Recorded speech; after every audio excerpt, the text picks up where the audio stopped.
Presidente Lula erra ou acerta ao comparar o genocídio que está acontecendo hoje em Gaza com aquele outro genocídio contra os judeus perpetrado na Alemanha nazista durante a Segunda Guerra Mundial? Com a força e a intensidade das respostas e das críticas que vêm sendo dirigidas ao presidente, eu pensei apropriado fazer alguns comentários breves, mas que eu acho que são explicativos do momento em que vivemos. Alguns de vocês sabem que eu escrevo uma newsletter numa plataforma chamada Substack. Ela se chama Selective Blindness, ou cegueira seletiva. Depois vocês poderão encontrar o link para essa newsletter na descrição abaixo. E vocês sabem que alguns de vocês sabem que eu tenho insistido no tema dessa cegueira seletiva. Meu primeiro comentário, portanto, é um comentário sobre ela mesma, né? O que eu quero dizer? Eu vou usar a ilustração do caso presente. Há quase 40 dias, quase 140 dias, está acontecendo, de fato, uma atividade genocidária em Gaza. Quer dizer, há 140 dias, praticamente, Israel ataca todos os dias uma faixa estreita de terra, onde se acumulam 2,5 milhões praticamente de palestinos. Ela expulsa os civis das suas casas, depois ataca esses civis enquanto eles fogem de casa, e depois ela ataca os lugares onde eles buscam refúgio, e onde 30 mil pessoas, pelo menos, né, já morreram. Como há um número que se aproxima de 10 mil desaparecidos, quer dizer, pessoas cuja localização não se conhece, ou seja, você pode praticamente contar essas pessoas entre os mortos, porque elas estão basicamente soterradas sob os escombros de praticamente toda a infraestrutura civil que foi destruída em Gaza. Então, isso está acontecendo de fato, de verdade, no mundo real e concreto, né? Mas, mesmo assim, é muito difícil fazer as pessoas enxergarem isso, né? Por quê? Porque operam os mecanismos da cegueira, operam os mecanismos da escuridão que encobre a nossa visão, dos véus, uma coisa que eu tenho chamado de véus que encobrem a nossa visão e não nos permitem enxergar essa realidade muito concreta, muito real, muito trágica, né, que está acontecendo na Palestina já há um bom tempo. Enquanto isso, nesse momento, uma fala de um presidente de um país como o Brasil, que está basicamente nos dizendo: é preciso olhar para isso. Se vocês acompanharem a fala do presidente Lula, é isso que ele está dizendo. Ele diz: não é possível que algo assim esteja acontecendo, algo tão extraordinário esteja acontecendo, e que a comunidade internacional não esteja fazendo nada, ou esteja fazendo tão pouco. Ele diz: não é possível que a gente não esteja conseguindo chegar à ajuda humanitária. Ou seja, ele está tentando levar a atenção para a gravidade dos fatos que estão acontecendo hoje, e está nos dizendo: isso efetivamente é genocídio, assim como o que aconteceu com os judeus na Alemanha nazista era genocídio. Nada disto importa, nada disto é ouvido na fala dele. O que se ouve na fala dele é que ele fez uma comparação inapropriada, certo? Que ele disse que hoje o Estado de Israel se comporta de modo tão criminoso como se comportava a Alemanha nazista. E aí as pessoas dizem, basicamente, não, isso não cabe, mas acho até que pode haver a discussão, cabe a comparação ou não cabe a comparação? A gente pode discutir isso, e já já eu farei isso, mas, evidentemente, fazer a comparação não pode ser tão grave quanto cometer o crime de genocídio. Ah, você quer dizer que talvez não seja genocídio o que Israel faz?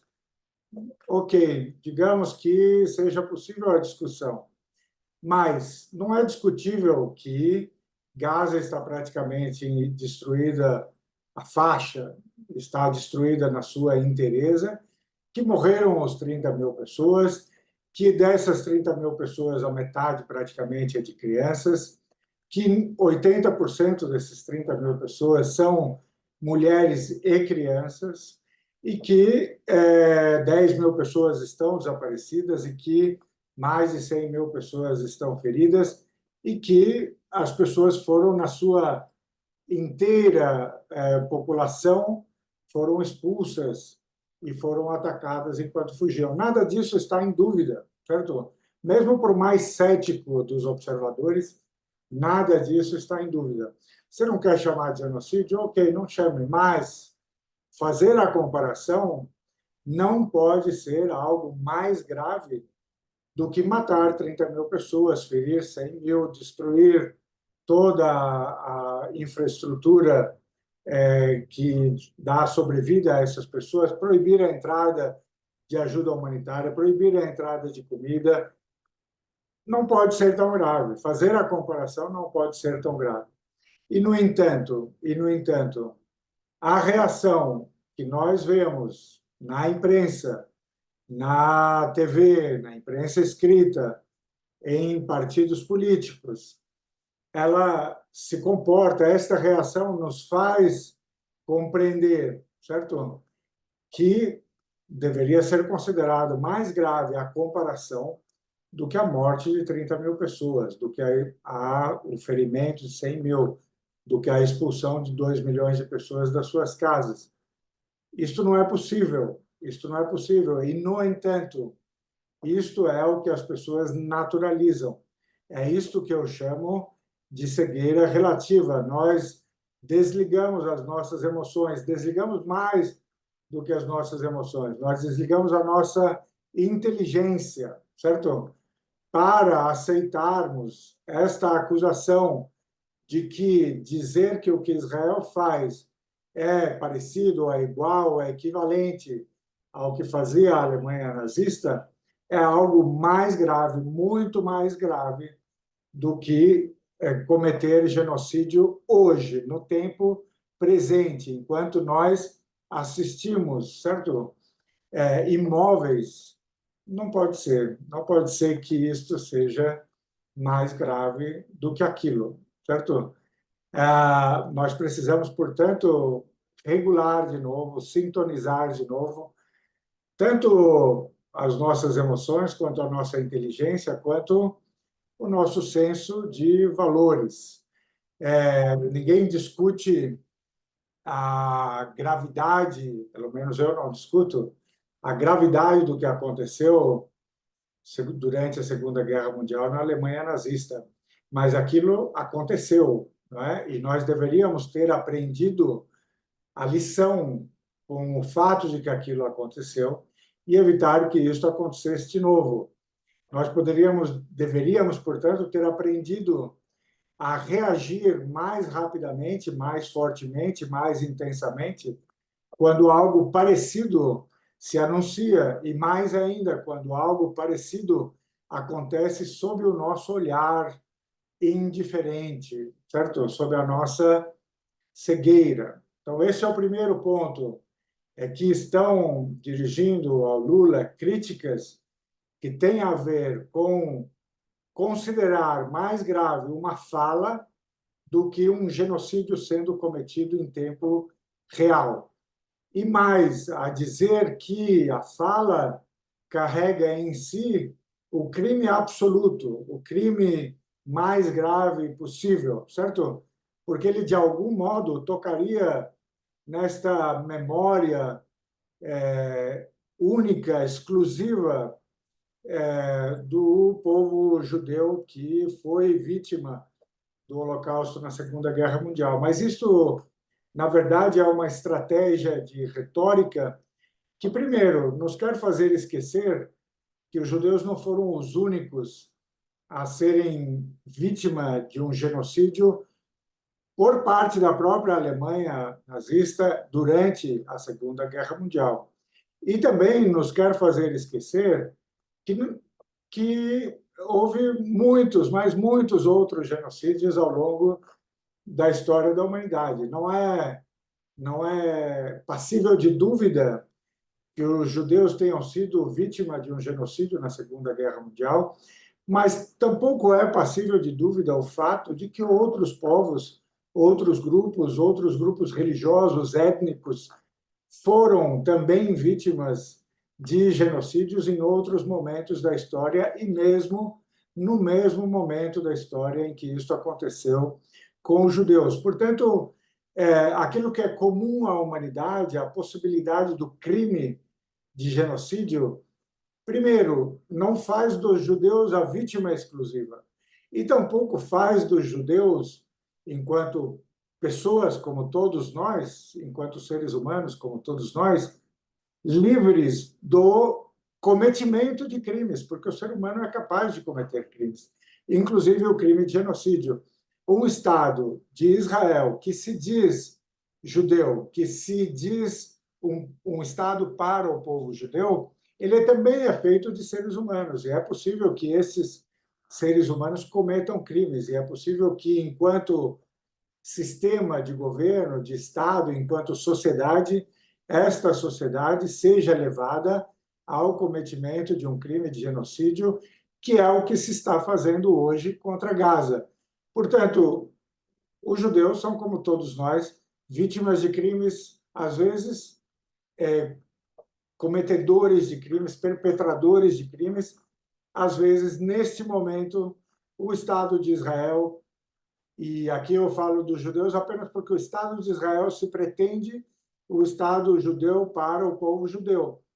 Então, quem por trás de Israel comete os crimes se identifica como judeus e, sendo judeus, são passíveis de cometer crimes, mas isso não quer dizer que todos os judeus sejam responsáveis pelo crime de genocídio contra os palestinos hoje. Pelo contrário, muitos judeus estão se insurgindo com grande força contra o cometimento desse crime e se insurgem com mais força ainda porque eles dizem não em nosso nome, não em nome do judaísmo, não em nome dos judeus do mundo.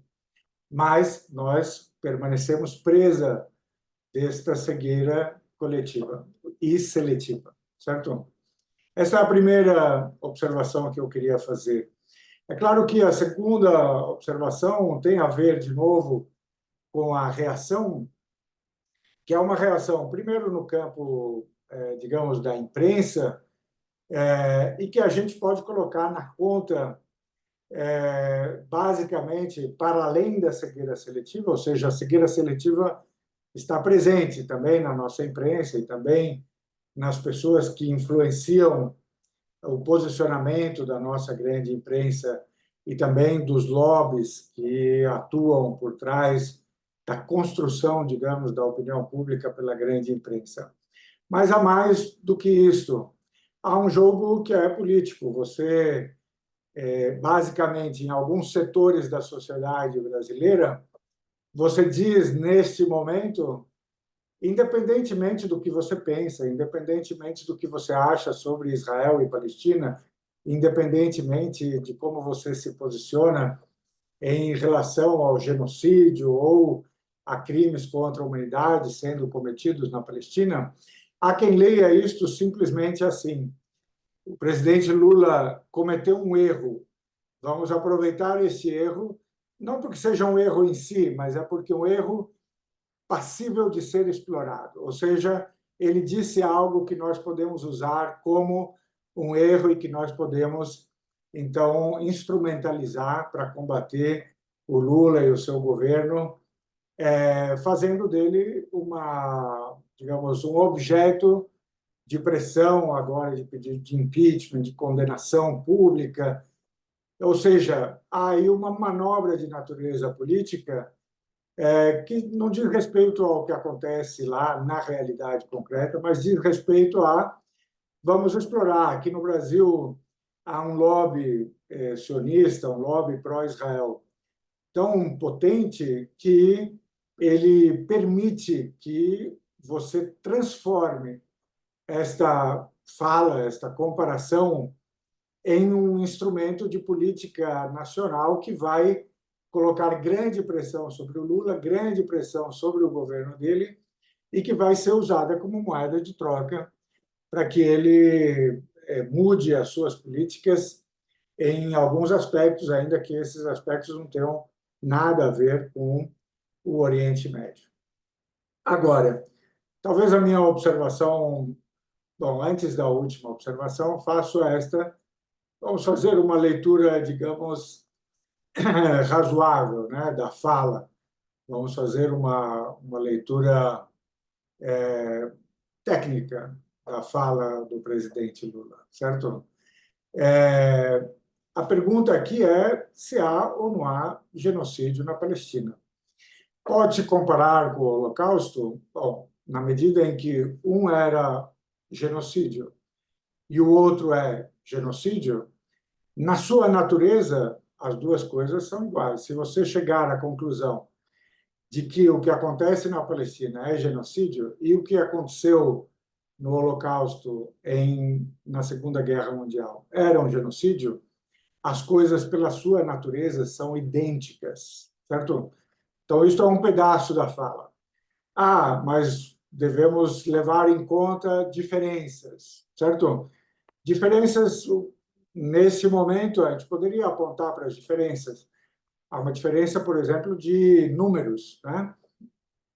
Ainda não morreram 6 milhões de palestinos, mas já morreram 30 mil, o número aumenta a cada dia e os israelenses parecem determinados, isso são eles que estão dizendo, a matar aqueles que eles puderem matar e expulsar todos os demais. Na medida em que o genocídio é definido como aquele crime pelo qual você tenta eliminar em todo ou em parte um povo, você tem um genocídio. Então, se você está eliminando em parte, ainda que em parte, o povo palestino, e você está fazendo isso com esta intenção, você comete genocídio. Ou seja, esta é a natureza do crime de genocídio. Portanto, os números aqui importam menos, importam muito menos. Já é um absurdo que você tenha 30 mil mortos entre civis apenas e que você tenha 15 mil mortos entre crianças. E que isto seja efetivamente direcionado a eliminar esta população fisicamente, certo? Mas há uma diferença de número, isso não tem dúvida. Você pode dizer, então, não se pode comparar porque há uma diferença de número. Isso é uma escolha de retórica, certo? Você pode dizer que não se pode comparar porque o método é outro, certo? Ali havia um método, lá na Alemanha nazista, havia um método. Havia, aliás, um método extremamente sofisticado e organizado para operar esse genocídio. Isso não quer dizer que em Israel não haja método no que eles estão fazendo e que eles não estejam cometendo o crime de genocídio metodicamente, de modo muito profissional, aliás.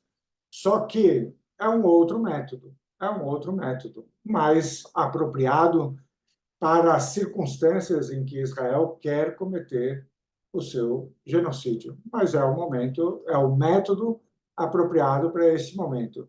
Então, se quiser fazer a diferença, você faz a diferença pelo número, talvez pelo que você poderia chamar de intensidade, e você poderia fazer a diferença pelo método, mas não pela natureza, se você estiver considerando que o que há na Palestina hoje é um genocídio, se você considerar que o que houve na Alemanha nazista foi um genocídio. Qual é o problema, ainda na minha leitura sóbria, qual é o problema de muitas das defesas que são apresentadas para o comportamento de Israel? A defesa básica é, ó, alguns dizem, inclusive alguns juristas internacionalistas, não, tecnicamente não é genocídio. Como eu disse, é possível discutir isso juridicamente, tecnicamente. Mas vocês percebam que a melhor defesa para uma acusação de genocídio não pode ser por razões, inclusive, de força da sua defesa, por razões retóricas, por razões morais. Ela não pode ser esta afirmação: eu não estou cometendo genocídio, só o que eu estou fazendo é cometendo crimes de guerra e crimes contra a humanidade. Quer dizer, o que você me está dizendo na sua defesa é que, olha, eu não tenho a intenção genocida de acabar com todo este povo. Eu estou matando 30 mil pessoas, e cada dia um pouco mais, apenas porque eu estou cometendo crimes de guerra, ou seja, eu estou atacando civis em tempo de guerra. Vou matar mais 10 mil, mais 20 mil, vou expulsar os demais, estou matando as crianças, estou atacando os hospitais, estou atacando as escolas, estou atacando os funcionários internacionais, mas, olha, nada disso é genocídio, tudo é crimes de guerra e crimes contra a humanidade. Esta não é a melhor das defesas, certo? O problema para Israel, eles utilizam esta defesa porque eles contam com a nossa cegueira seletiva, mais uma vez. Eles colocam a ênfase no fato de que, olha, não é assim, não é segundo eles, não é genocídio, mas esquecem de nos contar que, se não for genocídio, ainda assim é crime de guerra, é crime contra a humanidade. Eles esquecem de nos dizer qual é a escolha que estão fazendo, certo? A única defesa que Israel poderia apresentar de modo eficaz é nos dizer que, e nos mostrar, é claro, que não há 30 mil mortos, que não há 15 mil mortos crianças, que não há 2 milhões de deslocados internos, que não houve ataques a hospitais, que não houve ataques a jornalistas, que não houve ataques contra as instalações da ONU, e etc, etc, etc. Como eles não podem usar isso em sua defesa, porque está claramente colocado, provado que isto tudo aconteceu e acontece, o comportamento de Israel efetivamente não tem nenhuma defesa a não ser nos fazer deixar de enxergar, ou seja, a não ser colocar esses véus diante dos nossos olhos, fazer com que a gente ache mais importante a declaração de Lula sobre a comparando com o Holocausto do que o fato efetivo real de que todas essas coisas que eu enumerei aqui e muitas mais estão acontecendo cotidianamente em Gaza, estão acontecendo pela obra de Israel. Ou seja, não havendo defesa real, concreta, que os exima da culpa, eles precisam nos fazer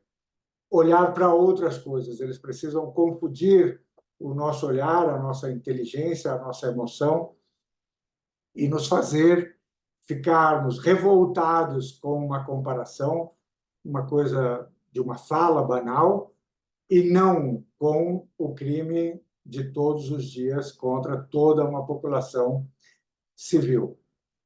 Essa é, digamos, a leitura razoável do que os israelenses dizem em sua própria defesa. A outra coisa que eles dizem, só para completar esse ponto, e para não deixar as coisas incompletas, é tudo isto se justifica por conta do ataque do Hamas em 7 de outubro.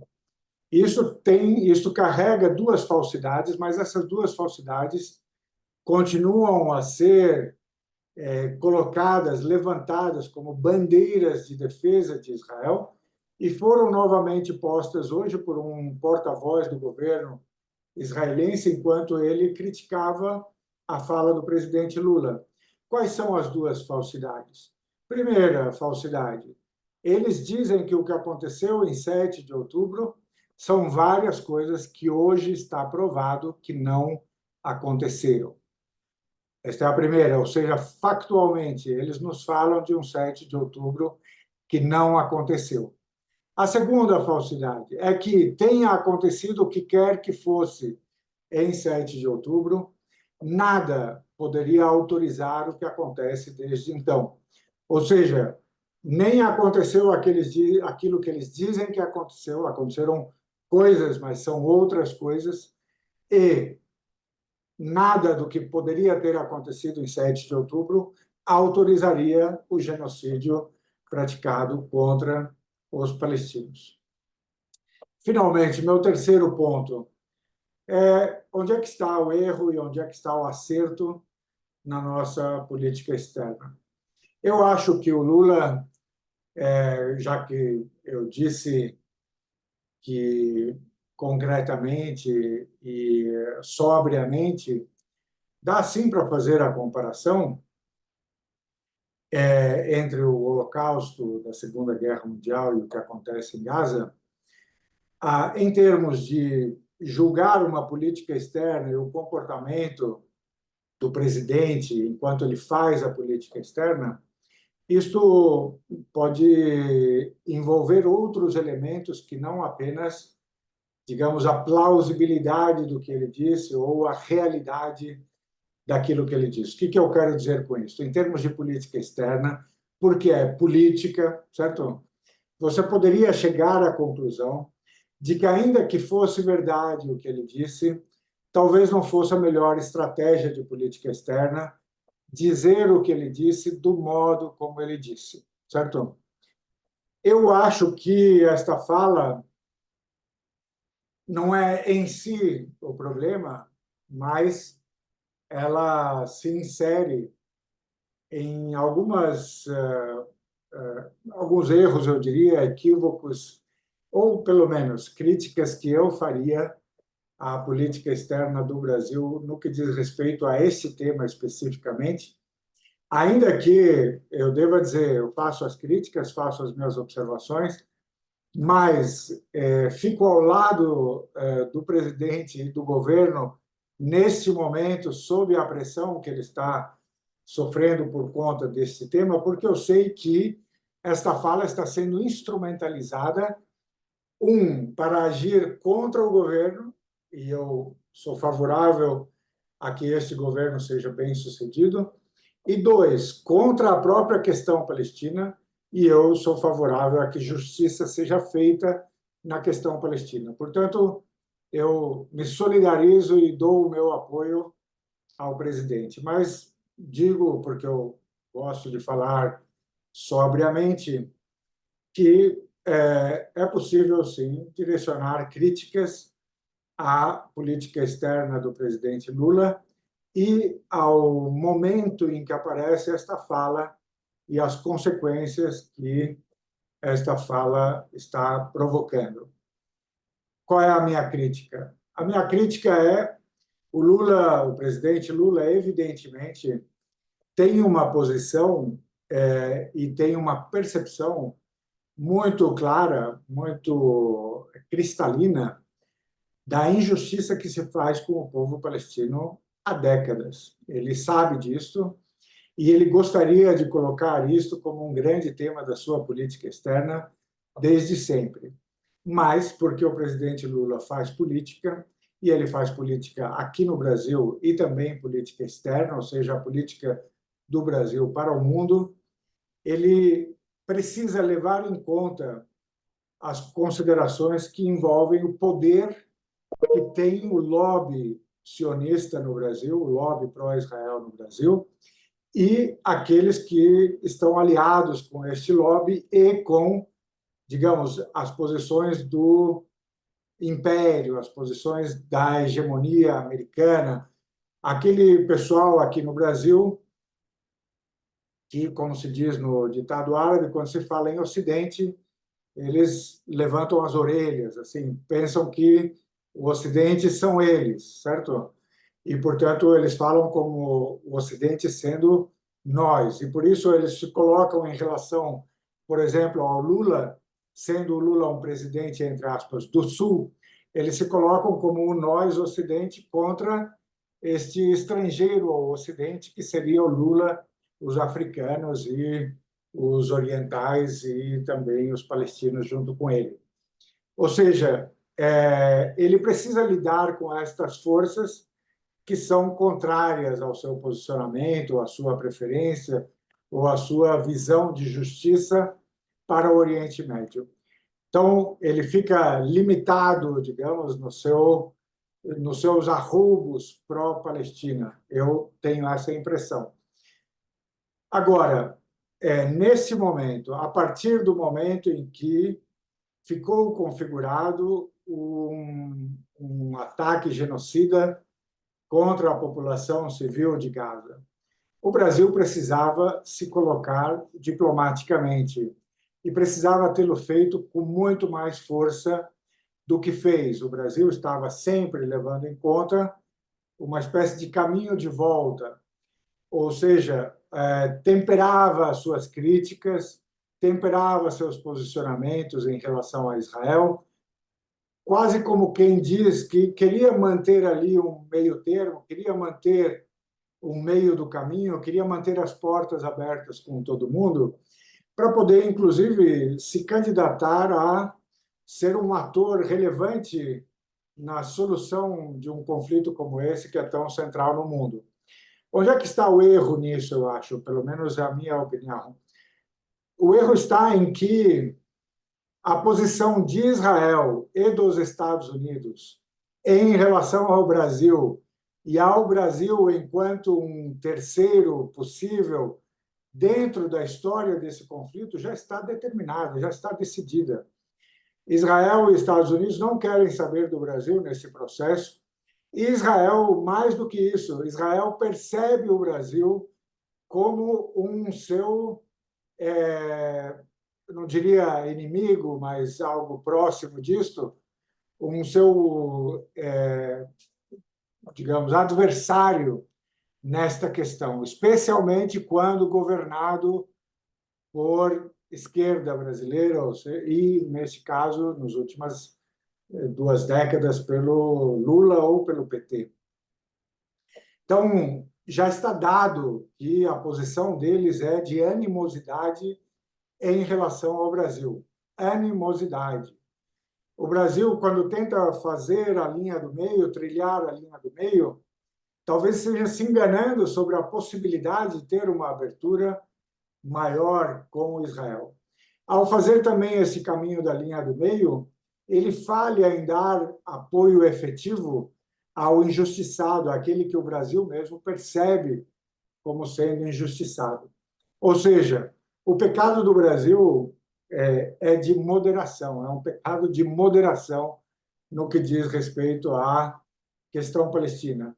Nós somos tão moderados e tomamos tanto cuidado ao longo dos últimos meses para não criticarmos demais, para não nos posicionarmos de modo muito claro, que aí, quando a gente chega lá na cúpula africana e diz as coisas com maior clareza, a gente deu ao nosso adversário, agora nosso adversário, porque está todo mundo já pedindo impeachment e considerando Lula persona non grata em Israel, a gente dá para eles a oportunidade de considerarem que o marco zero desta discussão é o momento em que ele falou a frase dele, e não o momento em que Israel começou a agir como genocida na Palestina, porque nós deixamos que a controvérsia entre nós e Israel começasse no momento em que Israel decidisse que ela começou,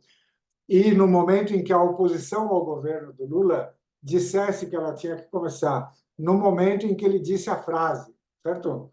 E aí nós demos a Israel a oportunidade de, com custo zero para Israel, declarar que o nosso presidente, talvez num gesto nunca antes tentado em direito internacional, que o nosso presidente é persona non grata em Israel, certo?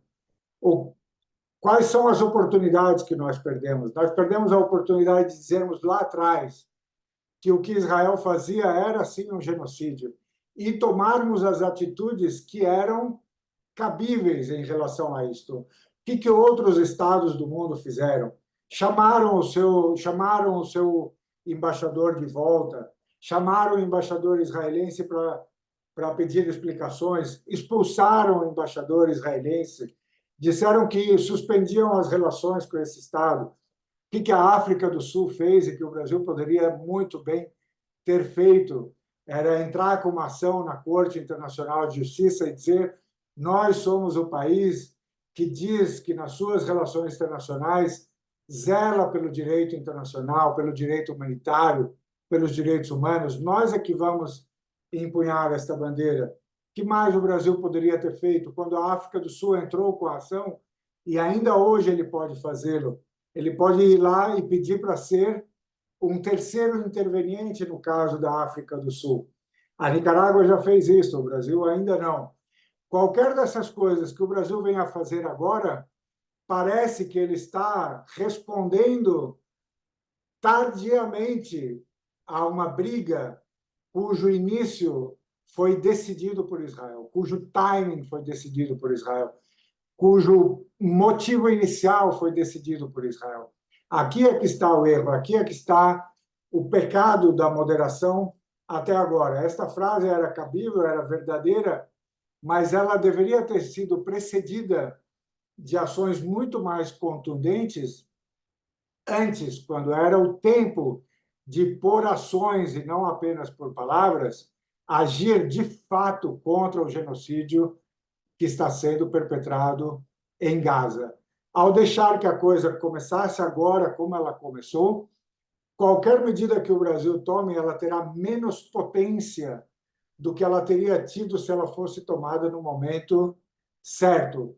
Agora, quem decidiu qual era o momento de começar a controvérsia, qual era o momento de começar a briga, quem escolheu a razão da briga e quem colocou o Lula e o governo brasileiro na defensiva foi Israel e foi a oposição ao Lula aqui no Brasil. E este é um pecado de política externa, certo? A gente perdeu o timing de comprar a verdadeira briga com Israel. Agora nós precisamos correr atrás do prejuízo e precisamos acertar a nossa bússola. E talvez, certo? Uma vez que agora Israel praticamente cuspiu na nossa cara, certo? Talvez agora o Brasil crie a coragem necessária para comprar uma briga na esfera internacional e não ficar apenas trilhando o caminho do chamado comedimento. Se vocês gostaram desse vídeo, eu, mais uma vez, recomendo a vocês que assinem o canal do YouTube, que curtam o vídeo, é claro. Esse canal é um canal iniciante, ele está começando a crescer agora. Mas, sobretudo, eu convido vocês a verem as newsletters que estão na plataforma do Substack. Se vocês quiserem aprofundar um pouco mais, também colocaria a descrição para isso embaixo. Vocês podem comprar um curso que está à venda na Hotmart e que se chama 5 Marcos na História Recente do Oriente Médio. Nos vemos outras vezes para falar sobre esses mesmos assuntos e sobre tantos outros relacionados à cegueira seletiva.